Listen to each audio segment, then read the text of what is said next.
When the police finally broke into the small, rotting cottage in Key West, they weren't prepared for what they'd find.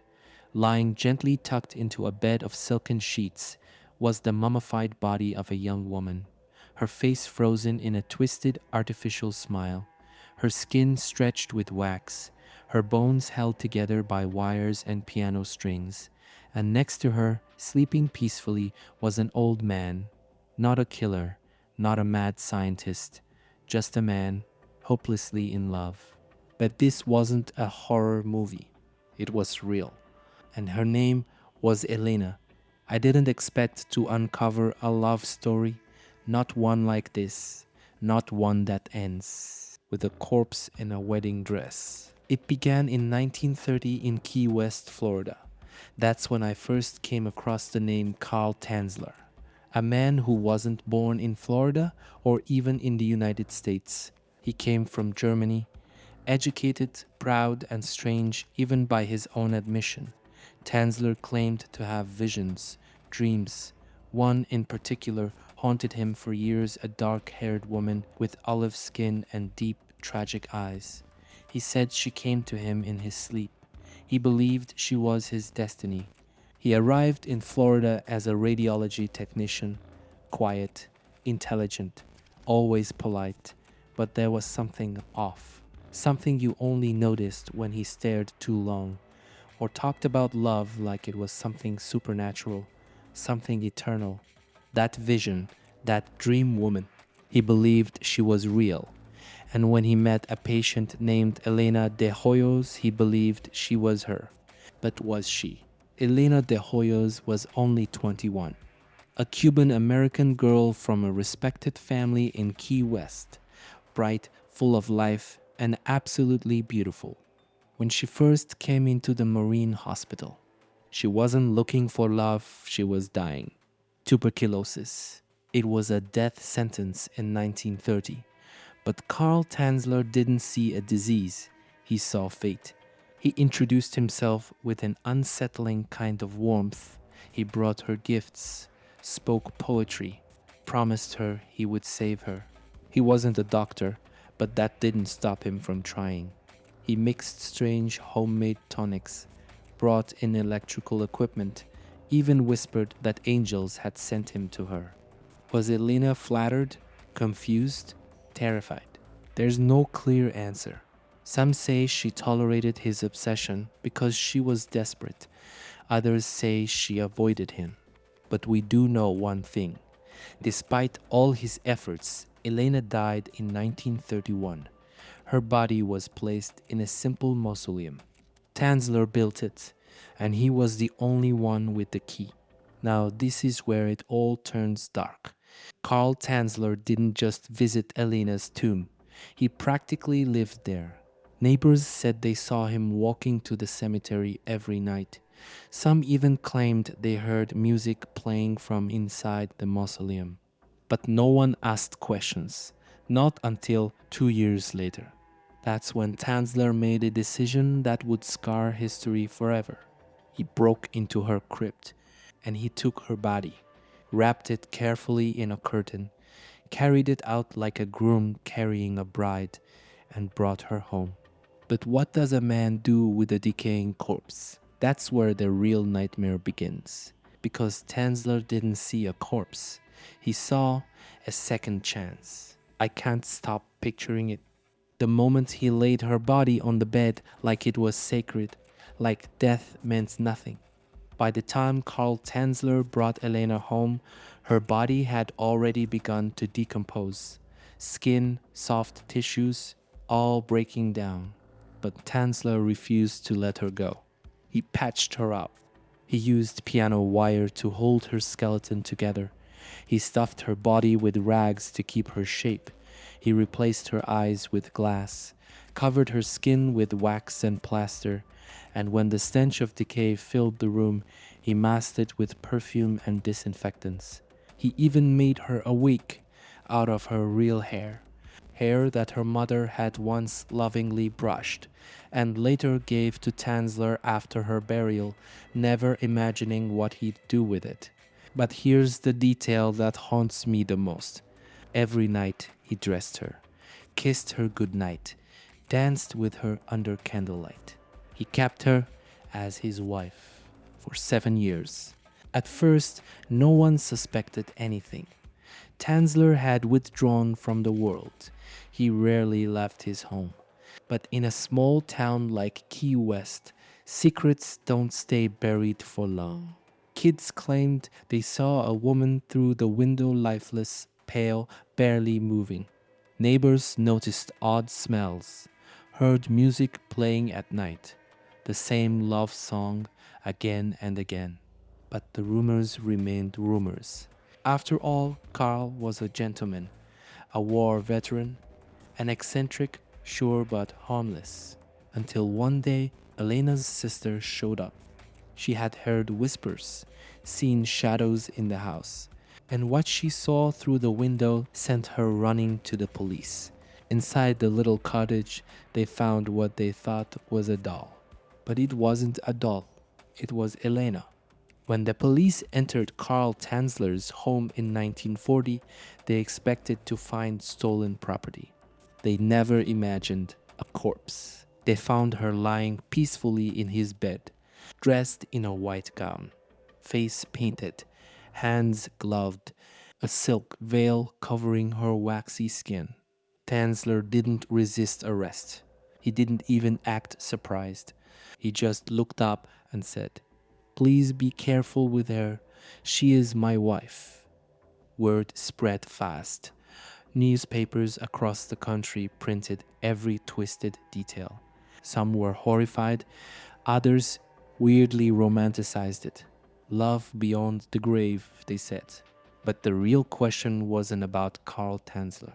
It was about Elena. Did she ever want this? Was she ever truly his to begin with? And what would justice even look like now? The body of Elena de Hoyos was removed from Carl Tanzler's home and taken for autopsy. Medical examiners were stunned. They discovered wires holding bones together, paper tubes acting as airways, skin reinforced with silk cloth and wax, even a crude harness system built to keep her body upright for dancing. They also found something deeply disturbing, too graphic for most headlines to print, suggesting the relationship may have gone far beyond love and into something far more unspeakable. But despite the horror, something strange happened. Crowds gathered outside the courthouse not with pitchforks, but with curiosity. Some even admired him. Was this a man consumed by love or a lunatic hiding behind it? Tanzler stood calmly as charges were read. Malicious desecration of a grave, but not murder, because Elena was already gone. In court, Carl Tanzler never denied what he did. Instead, he defended it. He spoke with poetic language, romantic ideals, as if he were the hero of a love story, not the antagonist of a crime. He told the judge and jury that Elena had spoken to him from the grave, that she had wanted to be with him, that death had not broken their bond, only strengthened it. Then he presented something that stunned the room. Dozens of letters, love notes he had written from Elena to himself. In his mind, she was still alive, still writing, still loving. And while some gasped in horror, others cried. But I have to ask, were they crying for him or for her? Despite the grotesque nature of the case, Carl Tanzler was never truly punished. Because the statute of limitations had expired on grave robbing, the judge was forced to let him go. He walked out of court a free man. No prison, no real consequences, just infamy and a morbid kind of fame. And the final insult. Elena's body was put on public display for thousands of people to come and stare.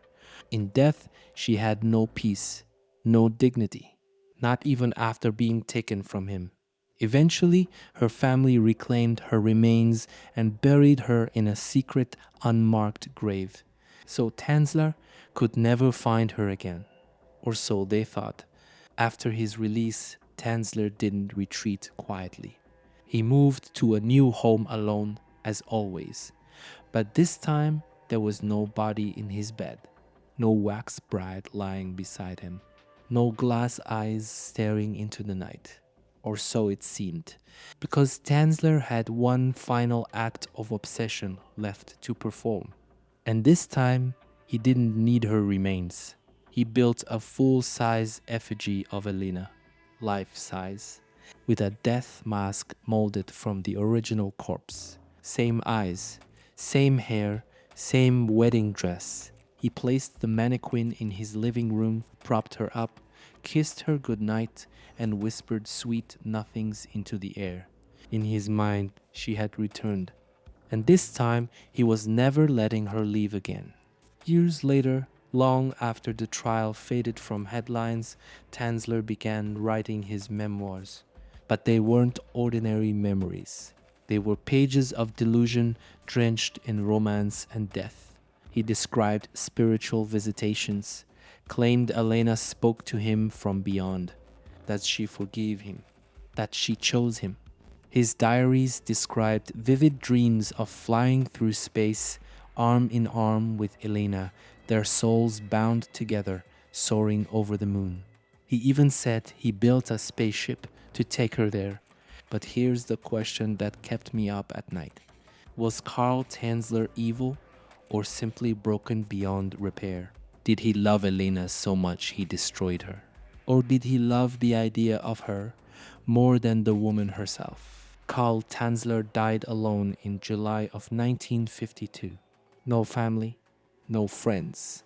When police found his body, he was lying next to a life-size figure, covered gently in a sheet, face eerily calm. Some reports claimed it was the replica of Elena.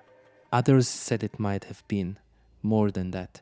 Whispers began again, that maybe, somehow, he had found her, dug her up again, that the mannequin wasn't just a mannequin. We'll never know for sure. The body was quickly cremated, the house emptied, the story closed, or so the world believed. But Carl Tanzler had written his own ending, a love story without consent, a romance without reality, a devotion that outlived death itself and perhaps sanity. Key West never forgot. Even today, whispers of Carl Tanzler still haunt the quiet streets. Locals pass the story like folklore, half horror, half legend. Tourists ask where the crypt used to be. Some claim they've seen Elena's ghost walking near the cemetery, lost, searching for peace. But the truth is the town failed her. So did the newspapers, so did the court. Because while Tanzler was branded a tragic romantic by some, Elena was turned into a prop, a symbol, a curiosity. No one asked what she felt. No one really protected her. And that silence still echoes. This is the part that keeps gnawing at me. Carl Tanzler wasn't a monster in the traditional sense.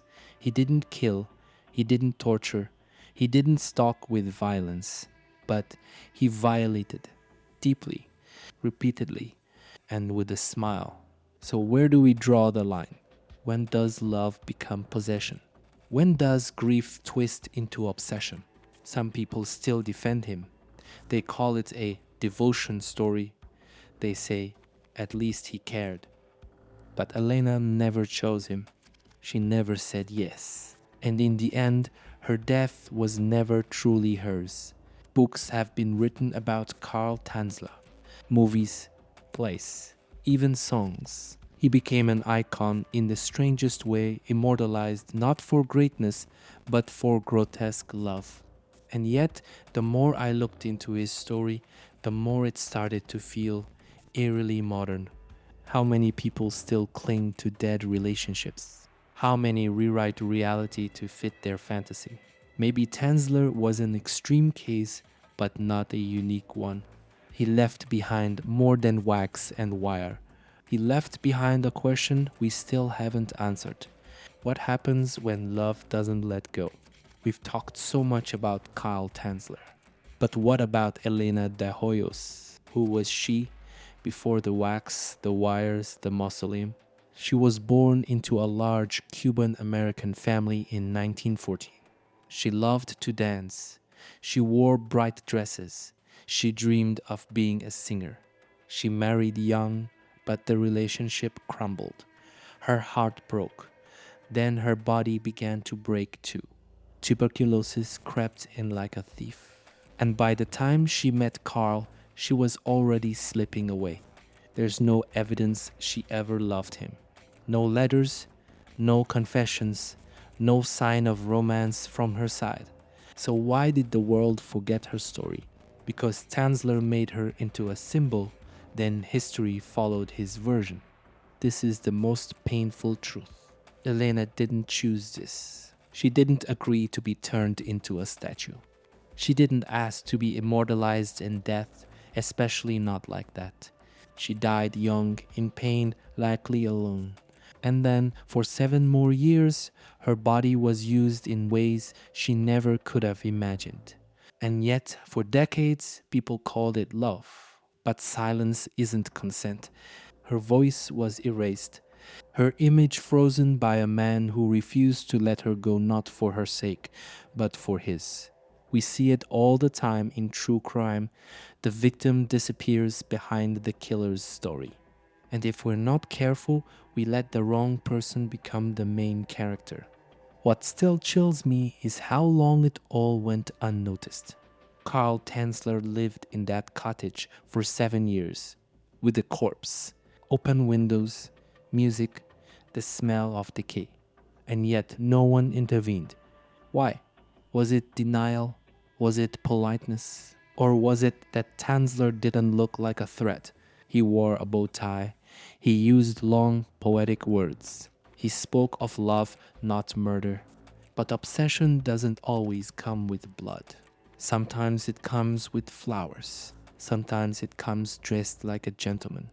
And sometimes it sleeps beside a corpse, calling it a bride.